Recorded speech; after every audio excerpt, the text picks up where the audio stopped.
Assalamualaikum warahmatullahi wabarakatuh. Perkenalkan, saya Syahda Dani, mahasiswa Teknik Pertambangan angkatan 2019, kelas B Indralaya, Universitas Sriwijaya. Video ini dibuat untuk memenuhi ujian akhir semester mata kuliah Geofisika Tambang. Pada kesempatan kali ini, materi yang akan saya bahas adalah metode graviti atau metode gaya berat yang merupakan salah satu metode dalam geofisika. Nah, geofisika itu sendiri apa sih? Geofisika adalah ilmu yang mempelajari tentang bumi dengan menggunakan kaidah atau prinsip-prinsip fisika. Geofisika ini dapat mengetahui keadaan bawah permukaan. Nah, metode yang digunakan untuk mengetahui keadaan bawah permukaan ini ada banyak. Salah satunya itu adalah metode graviti. Prinsip fisika yang digunakan pada metode graviti adalah prinsip densitas untuk mengukur perbedaan medan gravitasi. Dan ada metode lainnya seperti metode geolistrik, geomagnetik, georadar, seismik, resistivitas, dan lain-lain.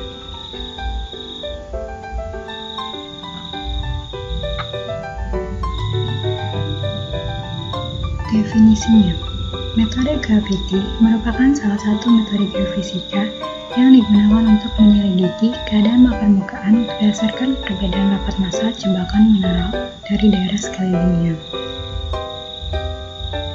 Tujuan dari metode ini yaitu untuk mendeteksi adanya suatu anomali medan gravitasi yang mengindikasikan sesuatu. Anomali medan gravitasi diakibatkan oleh perbedaan massa jenis atau struktur geologi atau besaran fisis berupa rapat massa, kedalaman, volume, atau struktur.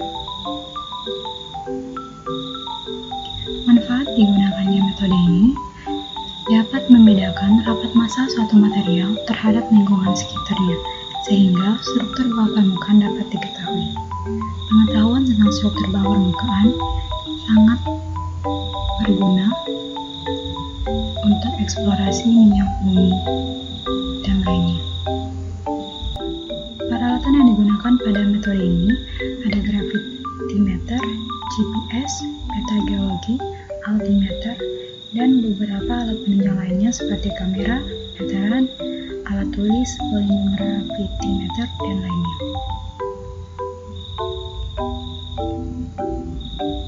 Koreksi gravitasi. Tujuan dilakukan koreksi adalah untuk menghindari kesalahan baik saat pengambilan data di lapangan atau kesalahan yang diakibatkan oleh faktor manusia, faktor alam, ataupun faktor alat, sehingga akan dihasilkan data yang akurat dan hasil interpretasi akan jauh lebih baik. Berikut adalah beberapa jenis dari koreksi. Yang pertama ada koreksi alat, dilakukan untuk mengkoreksi kesalahan dalam pembacaan gravitimeter pada saat dilakukan pengukuran. Selanjutnya ada koreksi pasang surut, dilakukan karena adanya pengaruh pasang surut permukaan air laut akibat daya tarik bulan. Lalu ada koreksi bintang, lalu ada koreksi topografi, dilakukan karena ketidakteraturan topografi, seperti ada lembah dan bukit, yang akan mempengaruhi nilai gravitasi di suatu tempat.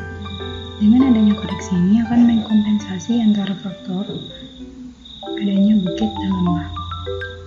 Lalu ada koreksi udara bebas, dilakukan akibat adanya perbedaan ketinggian atau elevasi dari titik pengamatan. Koreksi ini tidak memperhatikan densitas batuan. Lalu yang terakhir ada koreksi Bouguer, dilakukan karena pengaruh adanya material di dekat permukaan yang dipengaruhi oleh faktor densitas batuan. Berikut adalah ilustrasi pengukuran menggunakan metode graviti. Dalam bidang eksplorasi, dari model yang dihasilkan dapat diketahui anomali medan gravitasi yang bisa mengindikasikan adanya suatu akumulasi mineral tertentu atau barang tambang yang ekonomis. Selain itu, metode ini dapat juga digunakan untuk mendeteksi adanya struktur geologi, batuan dasar atau basement, kontak intrusi batuan beku atau magma, longga dalam massa batuan, endapan sungai purba, logam terpendam, dan lain-lain.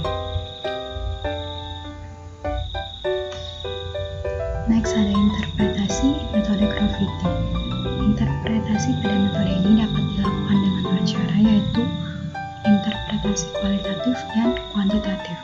Interpretasi kualitatif dapat dilakukan dengan cara menafsirkan peta anomali Fourier, sedangkan interpretasi kuantitatif dapat dilakukan dengan cara pemodelan.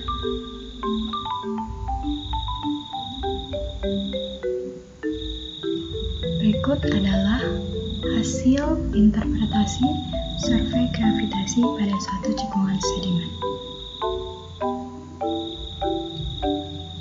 Aplikasi metode graviti. Yang pertama, eksplorasi minyak bumi.